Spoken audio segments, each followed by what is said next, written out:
반갑습니다. 어느새 2023년도 이제 2주 정도 남았습니다. 늘 드는 생각이지만 한 해의 끝이 다가오면 올 한 해는 어떤 일이 있었나, 어떻게 살았나 이런 생각들이 스치곤 합니다.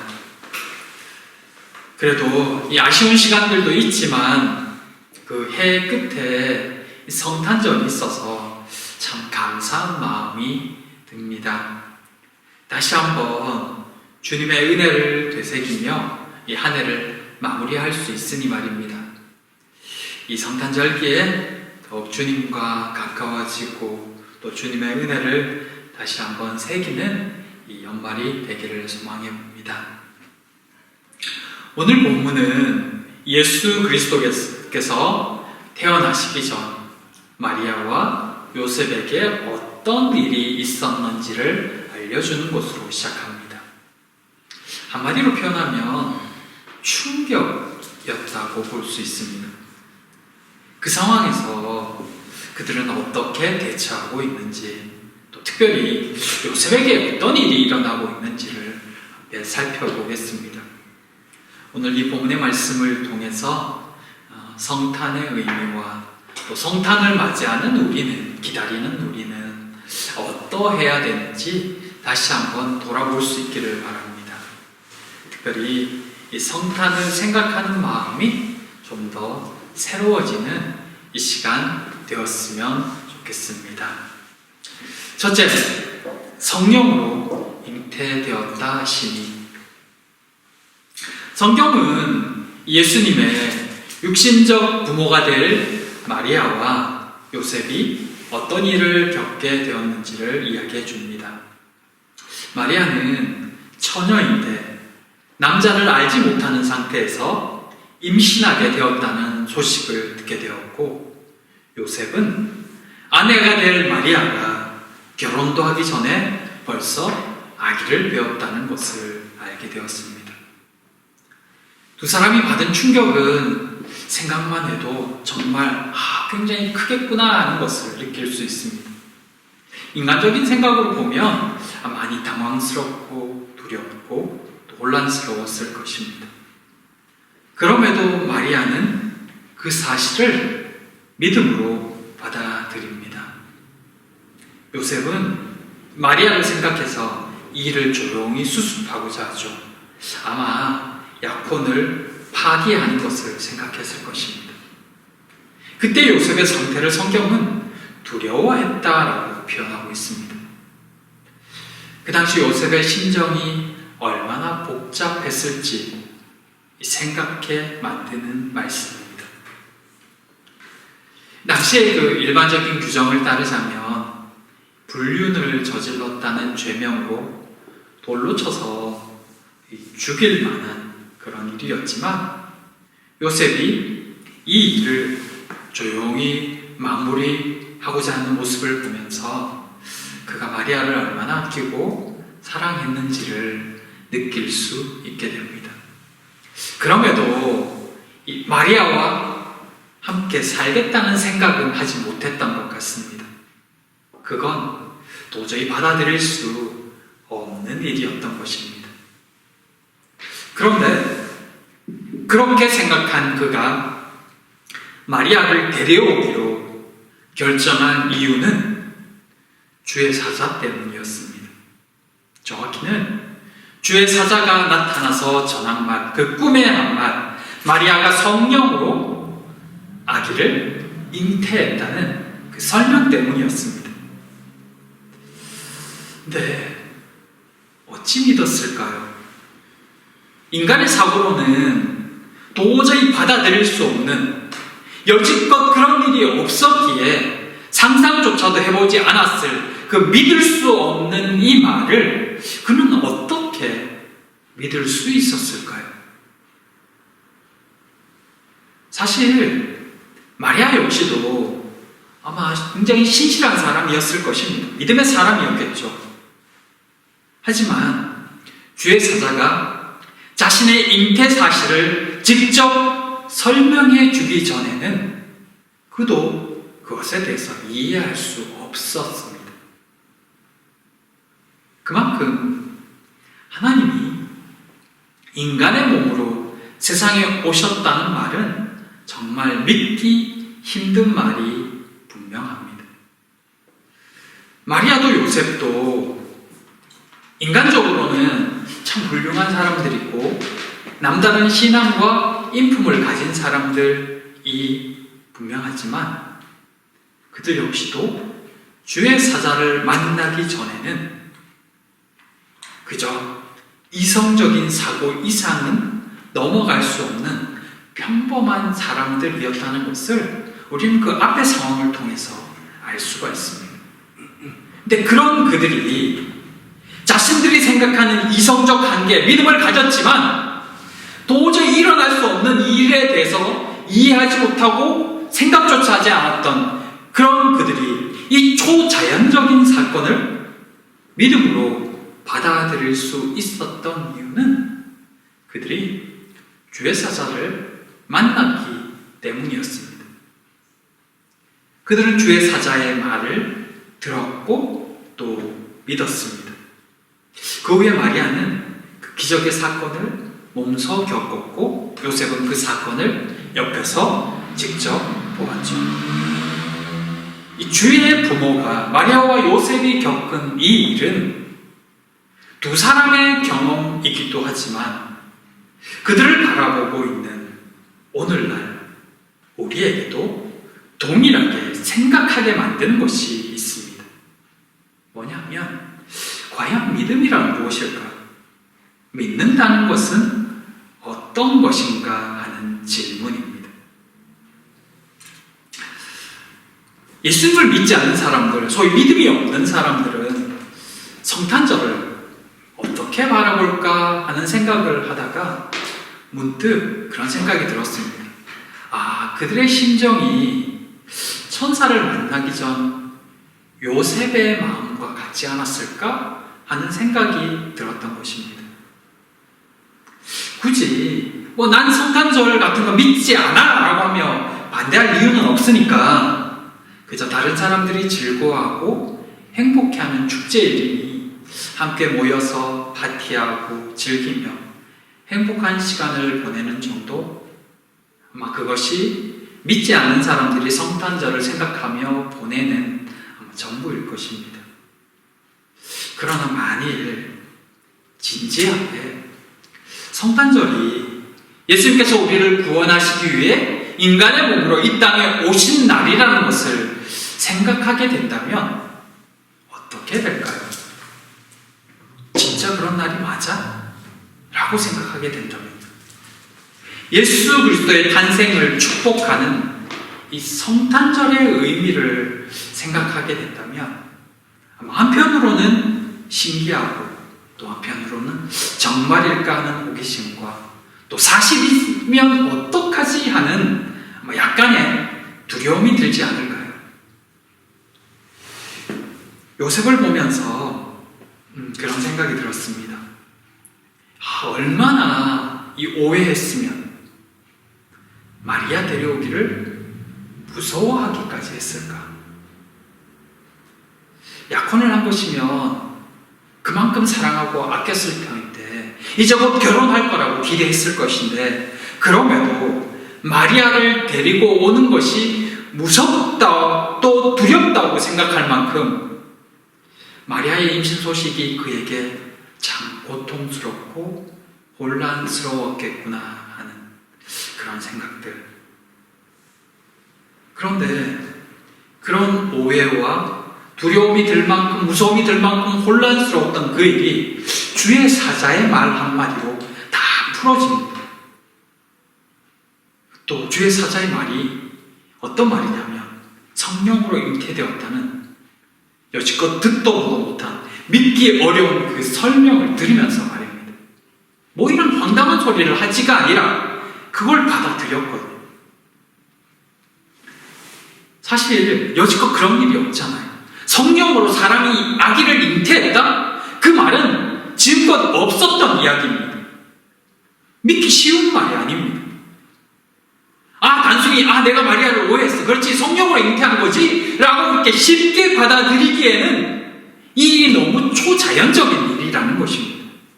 그런데 그 말을 요셉이 아무 의심도 없이 받아들입니다. 그 사실을 진실로 믿습니다. 그 이유는 단지 주의 사자가 그의 꿈에 나타났다. 또 하나는 구약의 말씀으로 설명을 하고 있다. 그거였습니다. 그래서 그것을 사실로 받아들였다는 것입니다. 생전 생각해보지도 않았던 그 일을 말입니다. 근데 바꿔 생각해보면 복음의 사건, 성탄절의 기원, 사실 이 내용은 성경에서 이미 여러 차례 기록된 사건이고 구약에서도 메시아가 오신다, 구원자가 오신다라고 예언되어져 있는 말씀입니다. 또 많은 이들을 통해서 지금까지 증거되어졌고 전해졌던 것입니다. 예수 그리스도가 실존 인물이라는 것도 부정할 수 없는 사실이죠. 그래서 비록 그들이 생각해보지 않았지만 믿지 않는 자들이 정말 알기를 원하는 마음이 있다면 충분히 관심을 가지고 알아볼 만한 사건, 그것이 바로 이 성탄절에 메시아가 오시는 사건이라는 것입니다. 영국에서 일어난 일입니다. 그 영국에서 보내어진 어떤 특별한 화물이 이 고속 화물로 아프리카로 배달되었답니다. 그 상자의 수령인이 이 운임을 지불하지 않아서 약 14년간 그 상자는 이 고속 화물 사무소의 이 발판으로 사용되어졌습니다. 수령인이 죽고 나서 얼마 후 그 상자는 다른 임자 없는 화물들과 같이 경매에 붙여졌습니다.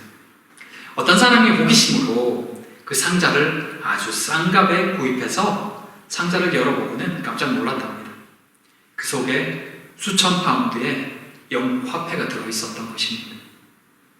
수령인은 그 얼마 되지 않는 그 운임을 지불하기를 거부했기 때문에 이 엄청난 그 돈을 받지 못했던 것입니다.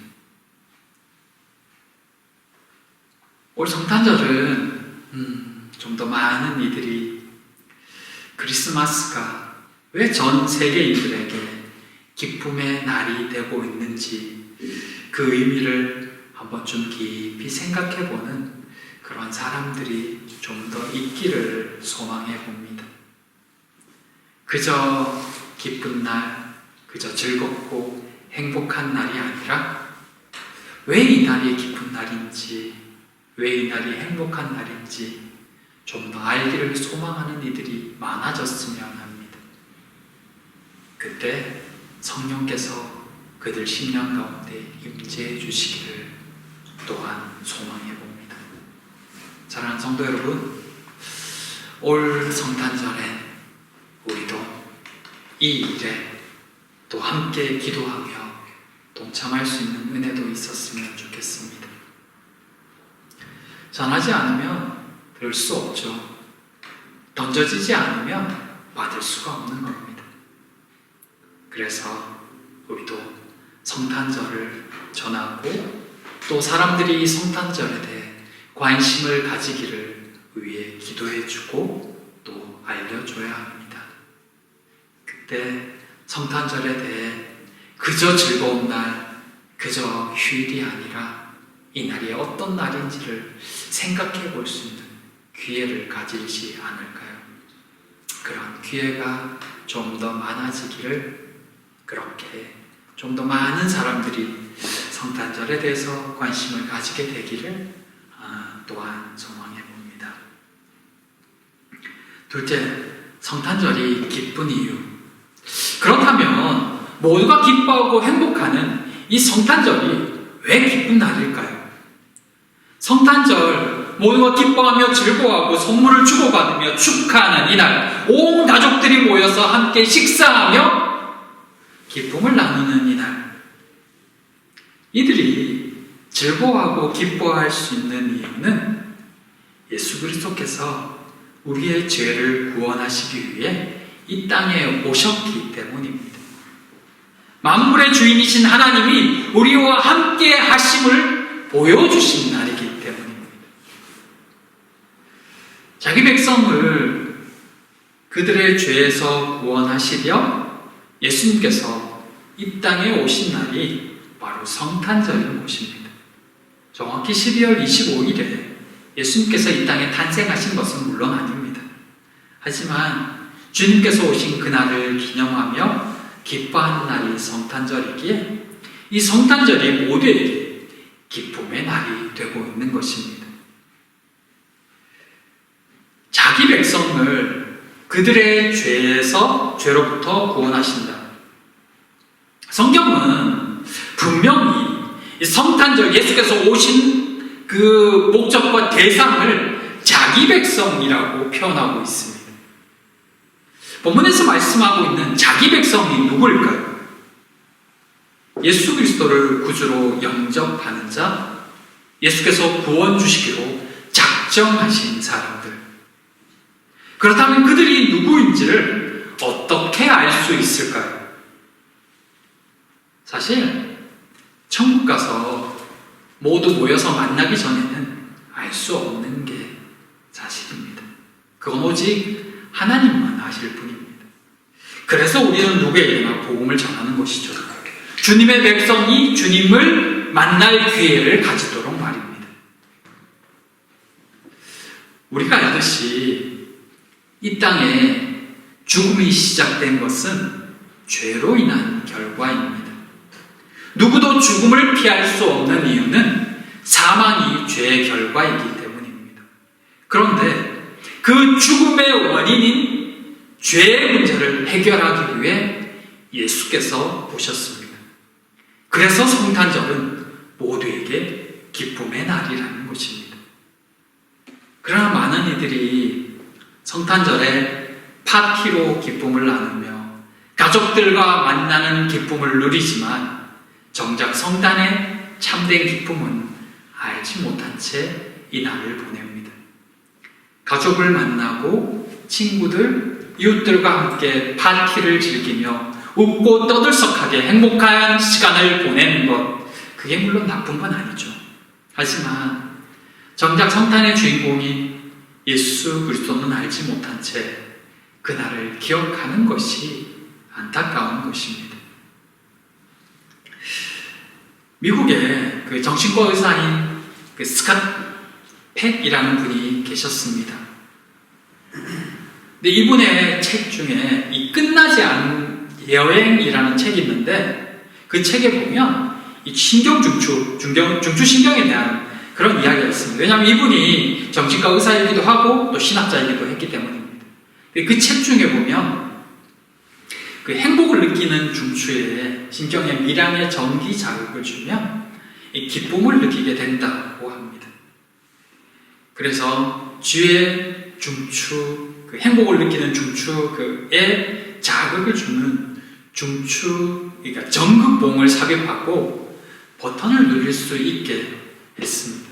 그랬더니 쥐는 먹는 것도 있고 그 행복 중추를 자극하는 버튼을 눌러댔다고 하는 이야기가 있습니다. 얼핏 들으면 중독이나 마약 이런 게 생각나게 하더라고요.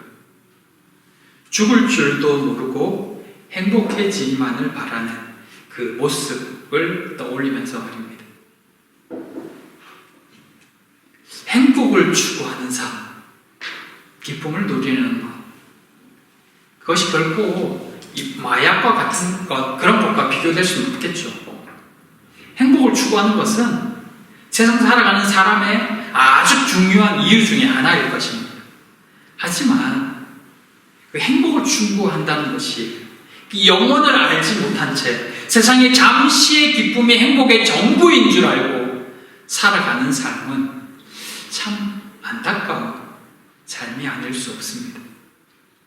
마치 이 버튼을 누르면 잠시 행복해질 거라 생각하며 또 그것을 누르면 행복해질 것이라고 믿으면 쉼없이 버튼을 눌렀던 그 쥐처럼 많은 이들도 이것만 있으면 행복할 것이라는 생각에 쉼없이 누를 버튼만을 찾아다니고 있는 인생이 우리의 인생은 아닐까라는 생각을 문득 해보게 되는 것입니다. 이것만 있으면 기쁠 것 같고, 이것만 이루어지면 행복해질 것 같고, 이것만 하면 내가 더 좋아질 것 같은, 그렇게 나를 행복해 만들어줄 그 어떤 버튼을 누르려고 끊임없이 쫓아다니다가 인생이 끝나버린다면 그건 정말 슬픈 일이 아닐까요? 성탄이 되면 가족을 만날 생각에, 모여서 친구들과 파티하며 즐겁게 보낼 생각에, 그것이 성탄을 생각하는, 성탄절을 생각하는 전부라면 회사에 취업하고 또 돈을 벌어서 내가 하고 싶은 것을 마음껏 할 수 있겠구나, 나는 이제 행복한 삶을 살겠구나 라는 것들, 우리가 생각하는 그 수많은 행복 버튼들, 근데 그것이 전부인 것처럼 그렇게 살아간다면 참 안타까울 것 같다는 생각이 듭니다. 주님은 우리를 영원히 행복하게 해주시기 위해 이 땅에 오셨습니다. 그것은 기적이자 은혜입니다. 누가 이 은혜를 누릴 수 있을까요? 본문이 말하듯 자기 백성들, 주님의 백성들입니다. 앞에서 말했듯 누가 주님의 백성인지 아닌지 우리는 알 수 없습니다. 오직 하나님과 주님, 그리고 자기 자신만 알 뿐이죠. 그래서 주의 백성이 되는 은혜는 전적으로 기적일 수밖에 없습니다. 내가 예수를 믿고 있다는 것, 그것도 사실은 기적입니다. 요셉과 마리아가 예수 그리스도의 부모가 되는 것을 노력해서 얻을 수 없듯이 말입니다. 그래서 이 은혜를 입은 사람들의 하나 같은 반응은 이 은혜가 결코 자신이 노력해서 얻은 것이 아니다라는 것을 깨닫고 감사하는 것입니다. 그렇다면 어떻게 해야 이 기적을 누릴 수 있을까요? 사실 아무것도 없습니다. 우리가 이 기적을 누리기 위해서 해야 될 수 있는 게 아무것도 없습니다. 주의 백성이 되는 것에는 우리의 노력이 의미가 없기 때문입니다. 하지만 우리가 할 수 있는 한 가지는 있습니다. 이 기적이 우리를 찾아올 때 최대한 자신을 열어놓는 것입니다. 마리아가, 요셉이 성령의 일하신 가운데 예수 그리스도가 잉태되었다는 사실을 알았을 때 그것을 믿음으로 받아들였던 것처럼 말입니다. 사랑하는 성도 여러분, 예수께서 이 땅에 오심은 우리를 죄에서 구원하시기 위함이시며 또한 하나님께서 우리와 함께 하시기 위함이셨습니다. 그 기쁨의 소식을 예수께서 오시기 전에 이미 알려주셨고 맞을 준비를 할 수 있도록 기회를 주시기도 했습니다. 세례 요한을 6개월 전에 미리 보내서 준비케 하기도 하셨습니다. 그러나 여전히 받아들이지 못한 자, 깨닫지 못한 자들은 이해하기조차 꺼려했습니다. 해마다 성탄의 절기가 돌아오지만 여전히 자신이 생각하는 기쁨과 행복을 찾기에만 바쁜 사람들, 우리는 어떠해야 할까요? 우리는 예수를 믿었으니까, 이 기적을 아니까 더 이상 아무것도 하지 않아도 될까요? 주께서 우리를 찾아오실 때 이미 우리를 찾아오셨고 또 불러주셨지만 우리는 여전히 그 은혜를 사모하며 열린 마음으로 부르심에 응답할 준비가 되어 있는지, 예수님이 오셨지만 또다시 오신다고 약속하셨는데 우리는 또다시 오실 재림의 주님을 만날 준비를 하고 있는지, 그분이 오심을 알고 믿고 있는데 믿는 자답게 온전히 반응하며 순종하며 살고 있는지. 또다시 성탄절이 옵니다. 예수님의 오심을 축하하고 기뻐하고 다시 오심을 기다리는, 생각하는 이 성탄절기에 우리는 주님을 어떻게 다시 만날 준비를 하고 있는지 다시 한번 생각하는 이 시간 되었으면 합니다. 주님의 오심을 나는 어떻게 지금도 생각하고 있는가? 성탄절이 나에게 어떤 의미로 다가오고 있으며 다시 오시는 주님 앞에서 나는 어떤 모습으로 살아가고 있는가? 오늘 우리 함께 생각하며 우리의 믿음을 준비하고 열매를 준비하는 그런 우리 모두가 되었으면 좋겠습니다.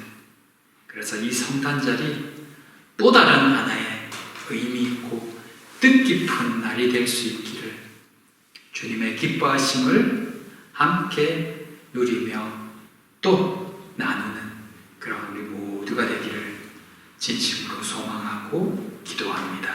기도하겠습니다.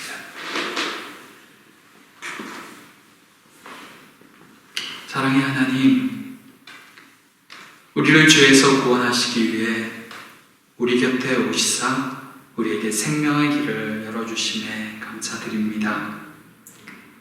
그 사랑을 기억하며 믿음으로 순종으로 반응하기를 원합니다. 저희의 연약함을 붙들어 주시옵소서. 성탄의 참된 기쁨이 더 많은 이들에게 전해지고 그로 인해 복음의 기쁨을 누리는 이들이 더 많아지는 이 성탄절기가 되기를 소망하오며 예수님 이름으로 기도드립니다.